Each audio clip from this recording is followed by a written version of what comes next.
I sat silently at the edge of the crowded room, the dim light bouncing off the glass of my untouched cocktail. Laughter erupted around me, sharp and mocking. Another month without a real job, Vanessa? Maybe try waiting tables. You might finally find your place, sneered Mark, his friends chuckling along. They had no clue that the woman they ridiculed was the one pulling the strings behind their fortunes. Tomorrow, everything they took for granted would shatter.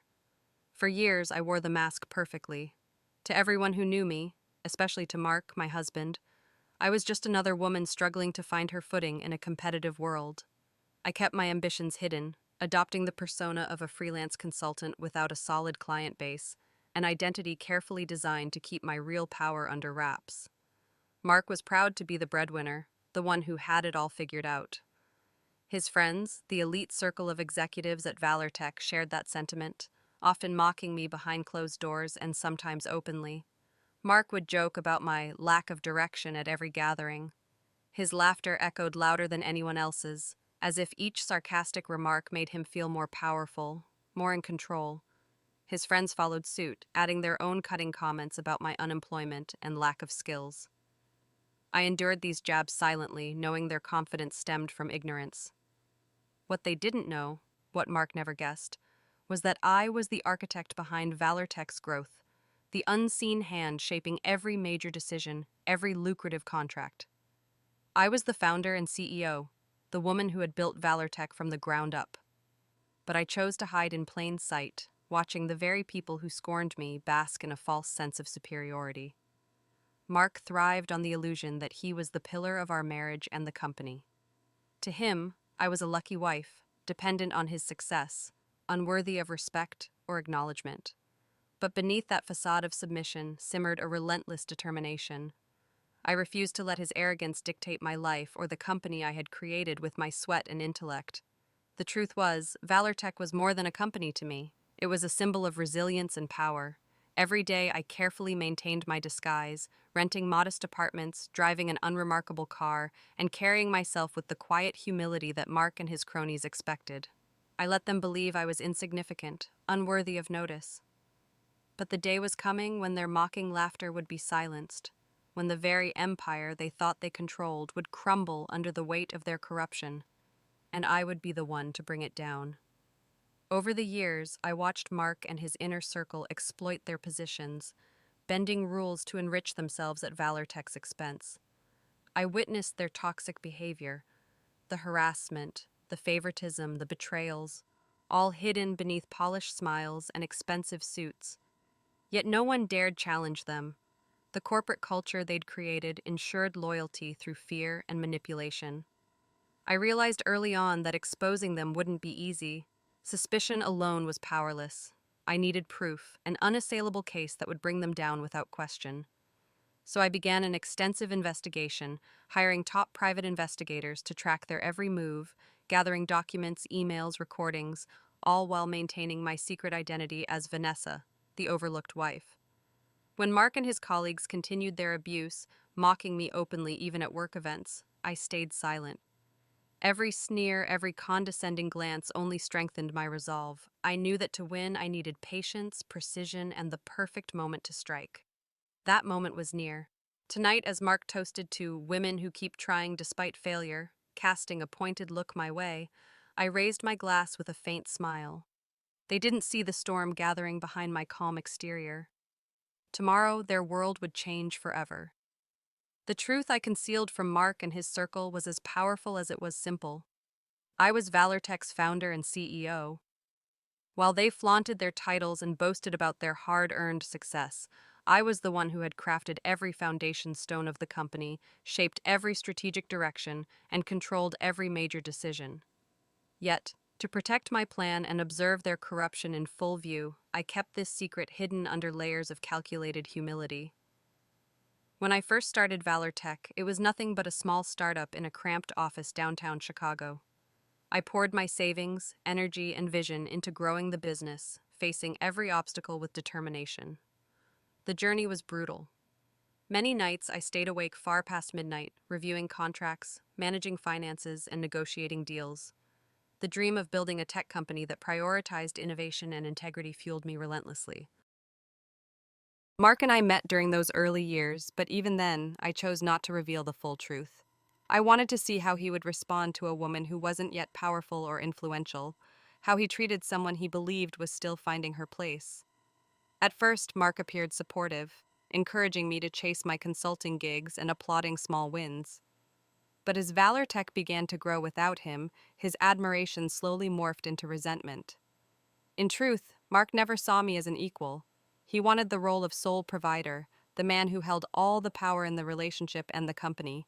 He needed the illusion that I was dependent on him, that his success defined our lives. And so, when I downplayed my accomplishments and hid the company's growth from him, it fed his ego. Behind closed doors, Mark's friends and the executive team did not treat me as their CEO or founder.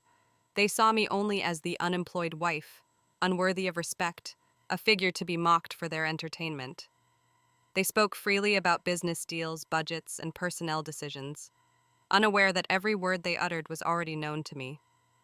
But the deeper I embedded myself in this role, the more I uncovered the rot beneath ValorTech's polished exterior.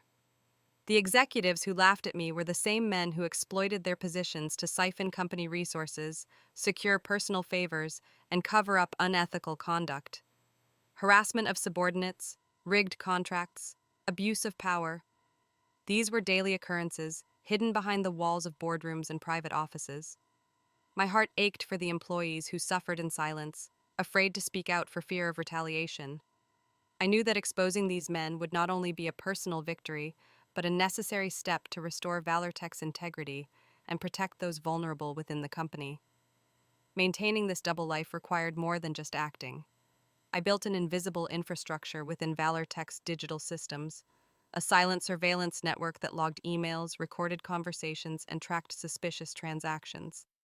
I assembled a team of investigators who moved discreetly, capturing the evidence needed to bring the executive's crimes into the light. While Mark and his cronies indulged themselves with lavish dinners and secret deals, I collected every piece of proof. Each email exposing collusion with rival firms, every record of embezzlement, and each whispered conversation about manipulating contracts was meticulously catalogued. To them, I was invisible, the weak, unemployed wife who posed no threat.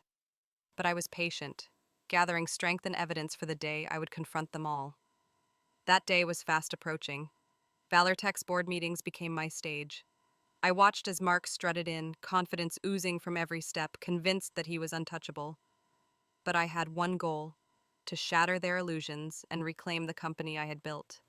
I wasn't just fighting for myself, I was fighting for every employee who had been trampled underfoot, for every idea silenced by corruption, and for the future of ValorTech itself. The CEO behind the scenes was ready to step into the light. From the very moment I met Mark, I knew I had to play a long game. Revealing my true identity as the founder and CEO of ValorTech right away would have changed everything, and not for the better. I wanted to see the real man beneath the polished exterior, to understand the dynamics that would shape my next moves. So I made a conscious decision to mask my success, to become someone completely unrecognizable to those around me. I created the persona of Vanessa Mitchell, a freelance financial consultant still struggling to break into the industry. I rented a modest apartment in a quiet neighborhood, far from the high-rise office where ValorTech was headquartered. My car was an old sedan, nothing flashy or attention-grabbing. At social events and gatherings, I carried myself with quiet humility, carefully choosing my words and attire to avoid drawing suspicion. The goal was simple: blend into the background. Mark bought the act completely. At first, he seemed genuinely supportive, offering encouragement and advice, even bragging to his friends about helping his wife find her way. But over time, his tone shifted. His initial warmth turned cold. He stopped hiding his contempt and started to openly mock me, treating me like a burden rather than a partner. His friends at ValorTech mirrored his attitude. At board dinners and company events, I was the butt of cruel jokes, the person to be dismissed or ignored. I heard their whispers, their snickers, and sometimes their outright laughter when they thought I wasn't paying attention. The humiliation was hard to bear, but I stayed strong. I knew every insult, every sneer, every condescending glance only tightened the grip of my plan. Behind the scenes, my work was anything but ordinary. I was not just playing a role, I was conducting an experiment studying the behaviors and weaknesses of the men who ran ValorTech. I wanted to understand how they operated, what drove them, and where their vulnerabilities lay. Every interaction, every careless remark they made was a piece of a puzzle I was assembling. I carefully monitored the company's internal politics, noting which executives wielded real power and which simply played roles to maintain appearances. I learned who their allies were, who covered for whom, and who secretly resented the corruption that spread like poison through the company's veins. I also made sure my unemployed consultant identity was backed up with all the right details. I maintained a professional email account, attended networking events, and even submitted applications for low-level positions at ValorTech, all to strengthen my cover story and to see how the hiring process operated from the inside. One of my most daring moves was applying for a role within my own company, not as Vanessa Mitchell, CEO, but as Emily Reed, a name I created for a struggling job seeker. This identity was legally sound and supported by carefully crafted documentation. I knew this was risky, but it was the only way to truly experience the toxic culture firsthand and gather evidence that no outsider could access. Mark, of course, was unaware of my undercover efforts. He continued to flaunt his status and power, oblivious to the fact that his wife was right under his nose, observing his every move with quiet resolve. Living this double life was exhausting. I had to carefully switch between personas, keeping my true self hidden while enduring constant emotional strain. I avoided friends and family who might accidentally reveal the truth. Every day felt like walking a tightrope, but the stakes were too high to turn back. This carefully crafted deception was the foundation for my ultimate goal: exposing the corruption, dismantling the toxic power structures, and reclaiming ValorTech for the people it was meant to serve. The facade I wore was not just a disguise, it was a weapon. And soon, it would deliver a blow none of them saw coming. From the moment I first sensed the rot eating away at ValorTech, I knew that suspicion alone wasn't enough to bring the corrupt executives down. These men had carefully crafted their web of lies and deceit. They covered their tracks with false paperwork, secret meetings, and whispered threats. To dismantle their empire, I needed irrefutable proof. I needed to expose every dirty secret, every unethical deal, and every abuse of power in a way that would leave no room for denial. I began by assembling a team of the best private investigators in the country. These professionals were skilled at digging deep, uncovering hidden relationships, and collecting evidence that would stand up in court. They worked discreetly, shadowing Mark and his closest associates as they moved through the city, documenting every suspicious transaction, every lavish dinner paid with company funds, and every secret exchange that furthered their corrupt agenda. But my efforts didn't stop there. I knew that relying solely on external investigators wouldn't give me the full picture. So I took matters into my own hands. I commissioned the creation of a sophisticated, invisible surveillance system embedded deep within ValorTech's IT infrastructure. This digital watchdog silently monitored emails, internal chats, financial transactions, and even phone calls, all without raising any suspicion. The deeper I dug, the more horrifying the truth became. I uncovered instances of blatant embezzlement where company money was funneled into private accounts under the guise of consulting fees or vendor payments. I found communications with rival companies revealing collusion designed to manipulate bids and stifle competition. There were contracts rigged to benefit a select few, often at the expense of the company's long-term health. Worse still, I documented a toxic culture of harassment and intimidation. Employees who dared to speak out were silenced with threats of termination or blacklisting in the industry. Those who didn't conform were systematically pushed out, their careers ruined for standing up against the corruption. The executives who mocked me at social gatherings were the same men who perpetuated this poisonous environment during work hours. Each piece of evidence, from leaked emails to video recordings of private meetings, was carefully cataloged and cross-referenced. I knew I had to build an airtight case, one so compelling that not even the most skilled lawyers could find a loophole.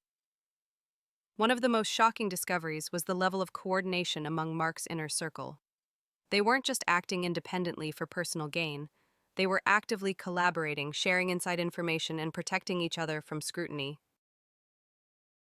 Their arrogance was breathtaking. They truly believed they were untouchable.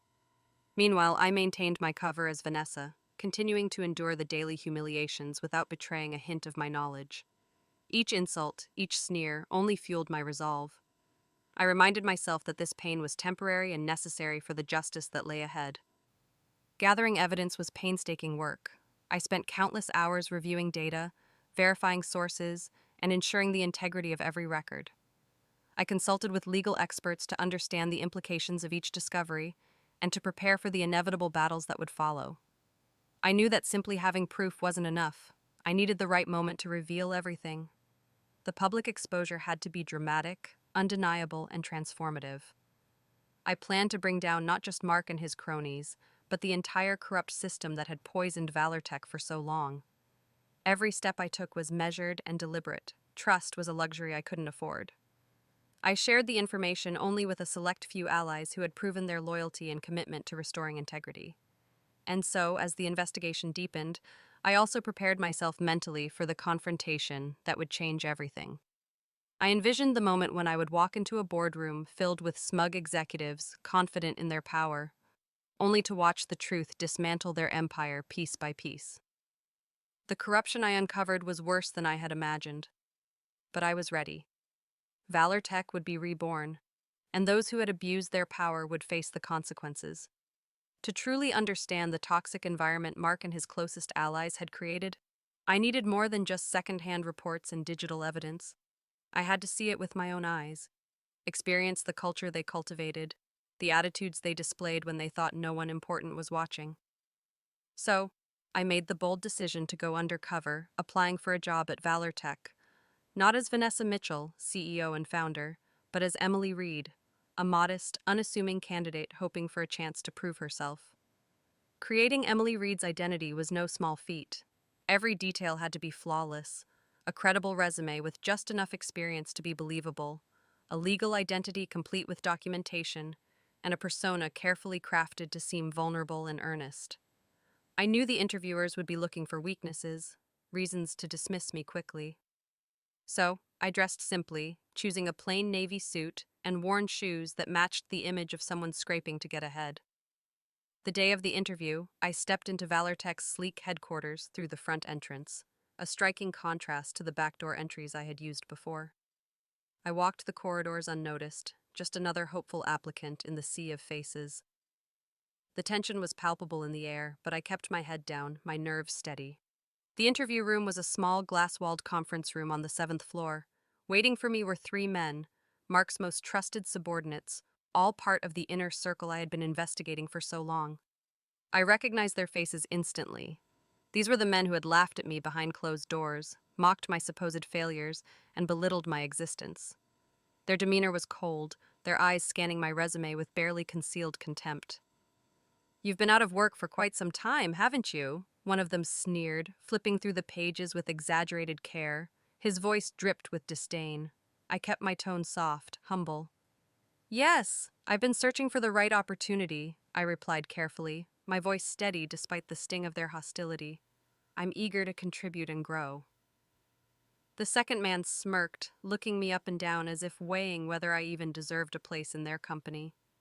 "The job market is brutal these days. We get dozens of applicants with far more impressive backgrounds than yours." The implication was clear. I was disposable, irrelevant. Throughout the 15-minute interview, I endured subtle and not so subtle forms of humiliation. They interrupted my answers, dismissed my skills, and even pulled out their phones to text casually while I spoke, unconcerned with any semblance of professionalism. I didn't need to see the screens to know they were messaging Mark, mocking the failed candidate in real time. Despite the personal attacks, I remained composed, playing my part perfectly. I lowered my eyes, whispered polite thank yous, and accepted their empty promises to be in touch. Inside, I was gathering priceless insight, how they truly viewed candidates, how they maintained their toxic power, and how they dismissed anyone who didn't fit their mold. As I left the room, my heart steady but pounding, I felt a mixture of satisfaction and sorrow. Satisfaction because I had seen firsthand the depths of their arrogance and cruelty. Sorrow for the countless others who had walked this path and faced similar treatment without recourse. But this experience was vital. It gave me a clearer picture of the battlefield I was entering, one where I could not only expose corruption, but also transform the very culture that allowed it to thrive. For the first time in years, I was no longer just the overlooked wife. I was the observer, the architect of change, and soon the force that would upend their world. The mask of Emily Reed was a tool, a way to gather evidence that would break their grip once and for all. The morning after my undercover interview, I didn't slip quietly through the back doors as I once had. Instead, I strode confidently into ValorTech's lobby, the familiar buzz of employees passing me by. Their polite nods were tinged with curiosity. They didn't yet know who I was, but soon that would change. I was no longer Emily Reed, the meek job seeker. Today, I was Vanessa Mitchell, the CEO and founder, returning to claim what was rightfully mine. The boardroom was already set up for the meeting, with the shareholders and executives assembled, oblivious to the storm about to break. Behind me, a large screen awaited the unveiling of the evidence I had painstakingly gathered over the last 2 years. Documents, emails, financial records, and recordings that would expose every lie, every betrayal, every illegal transaction committed by Mark and his inner circle.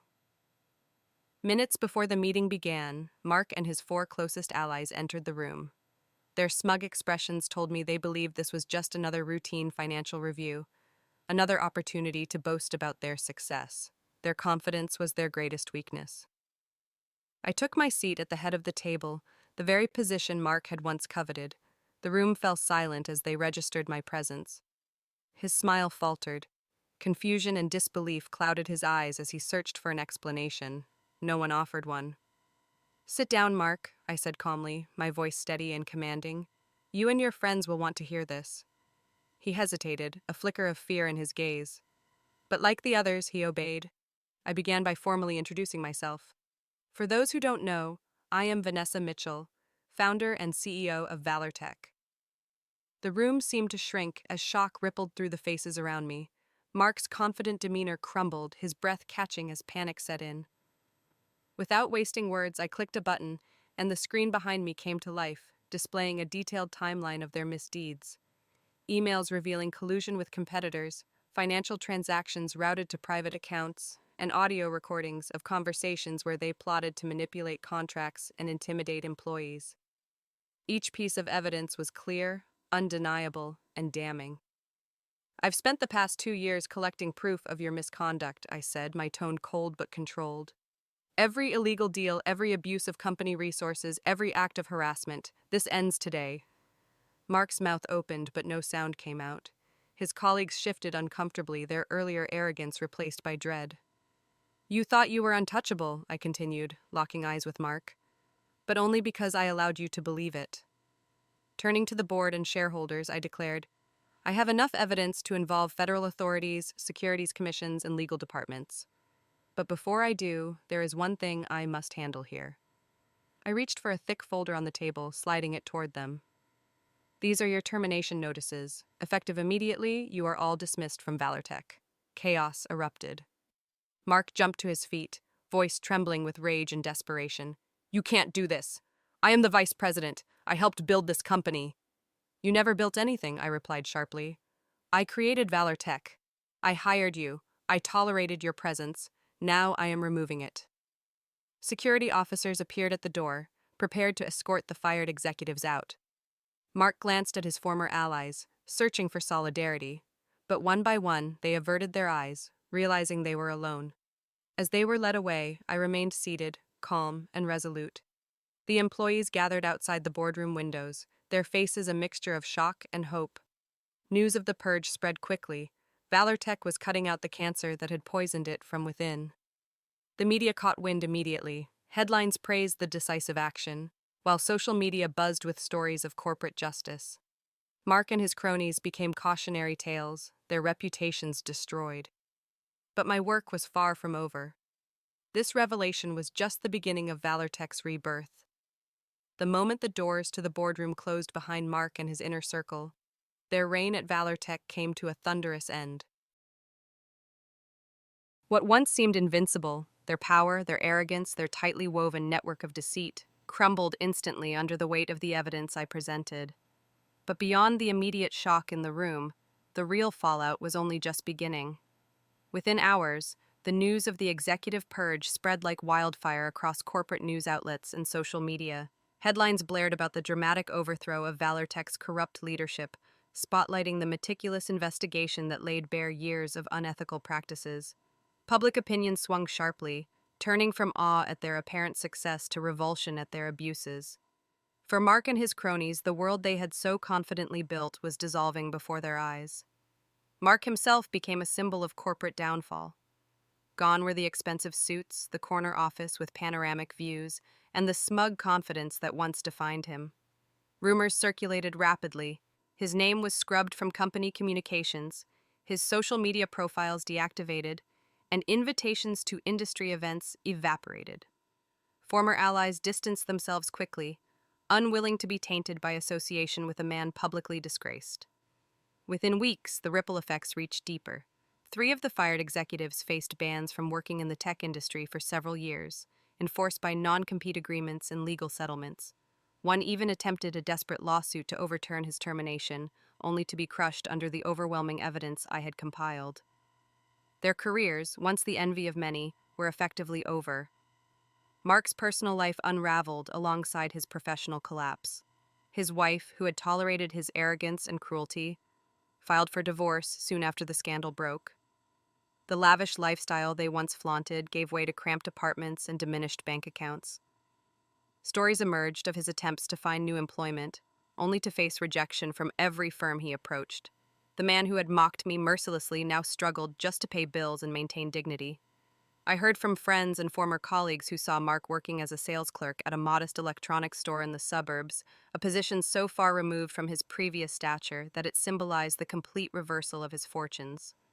Reports described him as withdrawn and defeated, his once bright eyes now dulled by the weight of failure. But while Mark and his circle sank, ValorTech itself began to heal. The toxic culture that had festered under their rule was dismantled piece by piece. I led sweeping reforms aimed at rebuilding trust and fostering a culture of transparency and respect. Those who had enabled or turned a blind eye to corruption were removed. In their place, I welcomed back talented professionals who had been sidelined or pushed out because they refused to conform to the old ways.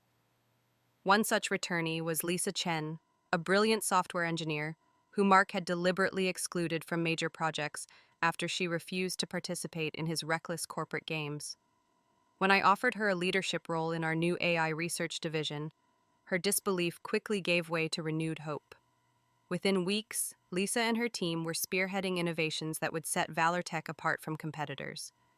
To ensure such abuses could never happen again, I implemented strict ethics training for all senior managers, introduced anonymous reporting channels for employees to safely voice concerns, and established a mentorship program designed to empower new hires and promote inclusive leadership. It was a new era, one where talent and integrity mattered more than politics and power plays. Watching ValorTech transform was deeply satisfying. I often passed by the break room to see smiling faces and hear genuine laughter, small signs of a workplace healing from years of pain. Meetings were productive and respectful. Ideas flourished free from fear or intimidation. Though the scars left by the corrupt executives would take time to fade, ValorTech was stronger, smarter, and more united than ever.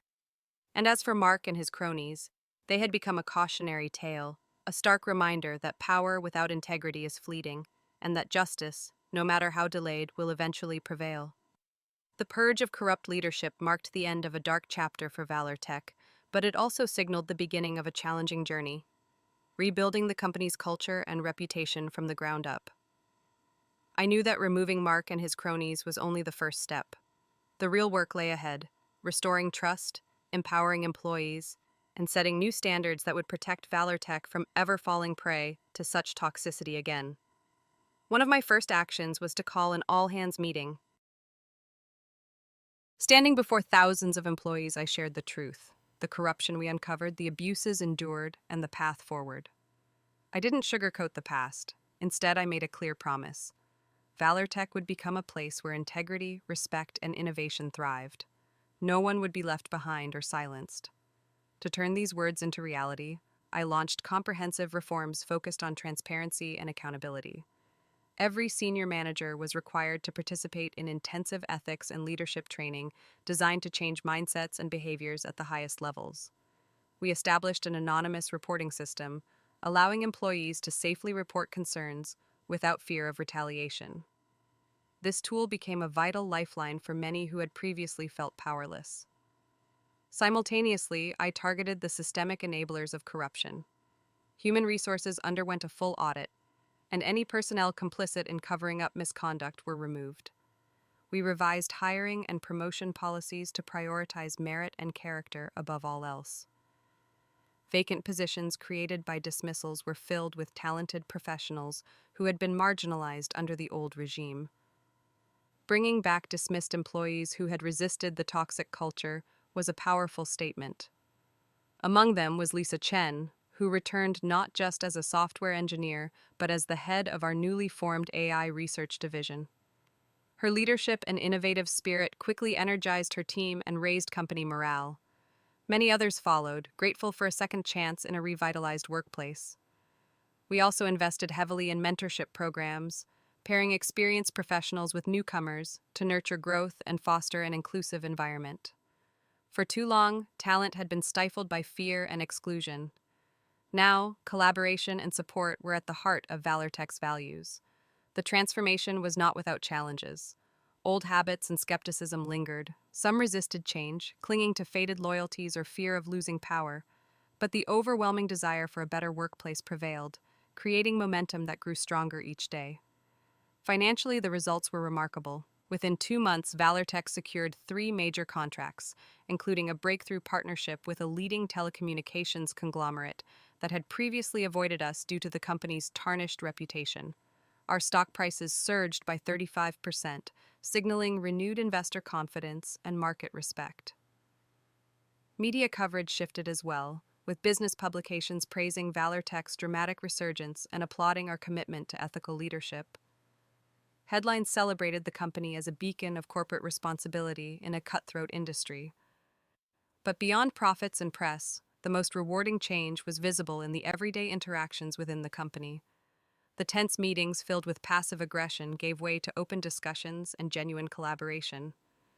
Employees smiled more often, spoke freely, and took pride in their work. Walking through ValorTech's halls, I felt a profound sense of accomplishment and hope. We had weathered a storm, faced the worst, and emerged stronger and more united. The company I built was finally the place I had always envisioned, a place where talent, integrity, and innovation could flourish together. The era of corruption was over. A new dawn had arrived at ValorTech. The consequences of exposing Mark and his inner circle rippled far beyond the walls of ValorTech. Their fall from grace was swift and unforgiving, sending shockwaves through the corporate world and serving as a stark warning about the cost of corruption and abuse of power. Within days of the boardroom revelations, former allies distanced themselves from Mark and the others, wary of the stain their association now carried. Invitations to industry conferences, panels, and networking events were abruptly rescinded. The carefully cultivated image of success and influence vanished overnight, replaced by whispers of scandal and disgrace. The legal battles that followed sealed their fates. With the overwhelming evidence I had amassed, regulatory agencies launched investigations into ValorTech's former executives. The executives faced lawsuits, fines, and industry bans. Their professional reputations, painstakingly built over decades, were irreparably damaged. Mark's personal life unraveled alongside his career. His wife, unable to bear the drastic reversal in their fortunes, filed for divorce soon after the scandal broke. The lavish lifestyle they once enjoyed, luxury homes, designer cars, and exotic vacations, gave way to cramped apartments and financial struggles. Stories trickled out of his futile attempts to secure new positions, only to be met with rejection after rejection. From what I heard through friends and industry contacts, Mark took a job as a sales clerk in a small electronics store in a Chicago suburb, a position worlds apart from the executive suites he once dominated. Witnesses described a man changed, his confident stride replaced by a slow shuffle, his once bright eyes dimmed by failure and regret. Gone were the expensive suits and Rolex watch. In their place, a simple uniform and name tag. Mark's former colleagues fared no better. Three of his closest allies were banned from working in tech for several years due to non-compete clauses and legal settlements. One attempted to sue ValorTech to regain his position, but the court swiftly dismissed his case, the mountain of evidence rendering his claims baseless. Others struggled to find any employment, their names tarnished and their careers in ruins. The media coverage turned relentless, painting Mark and his cronies as examples of what happens when greed and corruption go unchecked. Their stories became cautionary tales, discussed in boardrooms and classrooms alike. No longer revered executives, they were now warnings for others who might consider abusing their power. For me, these outcomes were not about vengeance or personal satisfaction. I never sought to destroy lives out of spite. My motivation was justice, restoring honor to ValorTech, protecting its employees, and rebuilding a company founded on integrity. Watching the downfall of those who had so thoroughly betrayed that mission was simply the necessary consequence. The employees who remained watched the transition closely, many finding renewed faith in leadership and hope for a better future. They no longer feared retaliation or silence. They saw that accountability was real and that the company was committed to change. The board and shareholders rallied behind me, supporting the reforms and investments necessary to ensure ValorTech's resilience against future threats. Together, we forged a path toward transparency, innovation, and respect. Though the scars left by the old regime would take time to heal, ValorTech's resurgence was undeniable. Financial gains, improved morale, and restored reputation were proof of the power of principled leadership. Mark and his circle may have fallen, but ValorTech rose stronger than ever. Standing by the floor-to-ceiling windows of my corner office, I watched the city pulse beneath the fading light of dusk. ValorTech's headquarters buzzed with energy, hallways filled with passionate employees eager to innovate, collaborate, and build a future we all believed in. This was no longer the company defined by corruption and broken promises. It was a symbol of renewal and hope. The past 6 months had been a whirlwind, a journey from darkness to light. We hadn't just survived upheaval, we had transformed. Stock prices stabilized and even soared, quarterly profits hit record highs, and partnerships flourished. But beyond the numbers, the true victory lay in the spirit of our people. I thought often about the first time I met Mark, the man whose arrogance nearly derailed everything I had worked for. At the time, I believed in the possibility of partnership, of shared success. But as the years passed and his contempt grew, I realized that belief was misplaced. My silence in the face of mockery was a strategic choice, not weakness. Now I carried no resentment. Revenge was no longer my motivation. What drove me was the desire to build something better, not just for ValorTech, but for every talented individual stifled by fear or injustice. I envisioned a company where integrity guided decisions, where innovation thrived, and where every voice mattered. We had launched mentorship programs to nurture young talent, especially women eager to make their mark in tech. Diversity and inclusion were no longer buzzwords, but core values embedded in our culture. Leaders were held accountable not just for profits, but for fostering environments where respect and growth went hand in hand. I walked the halls daily, greeting employees with genuine smiles, listening to their ideas and concerns. The transformation was palpable. Meetings were now spaces for collaboration, free from the passive aggression and mistrust of the past. Teams worked with renewed purpose, inspired by a vision that was bigger than any one individual. Our AI research division, led by Lisa Chen, was breaking new ground, positioning ValorTech at the forefront of technological innovation. The projects she spearheaded promised to redefine industries and improve lives. Watching her lead with passion and integrity was a reminder of why this journey mattered. Despite the success, I remained grounded. Leadership was a responsibility, not a prize. I was vigilant against complacency, knowing that the forces of corruption could resurface if left unchecked. Regular audits, transparent reporting, and continuous training ensured that ValorTech stayed true to its mission. I often reflected on the lessons learned about power, humility, and resilience. The fall of Mark and his allies wasn't just a personal victory, it was a testament to the enduring strength of truth and justice. Their downfall became a beacon, warning others who might consider abusing trust and privilege. As night settled over the city, I felt a profound sense of peace. The battles fought, the sacrifices made, they had forged a new path. ValorTech was no longer a company shadowed by scandal, but a beacon of hope in the corporate world. And this was only the beginning. With every challenge ahead, with every innovation to come, I knew we were ready. Because ValorTech was built not just on technology, but on the unwavering commitment of people who believed in doing what's right. I was no longer just the woman who had been mocked and underestimated. I was Vanessa Mitchell, CEO of ValorTech, and together we were shaping the future.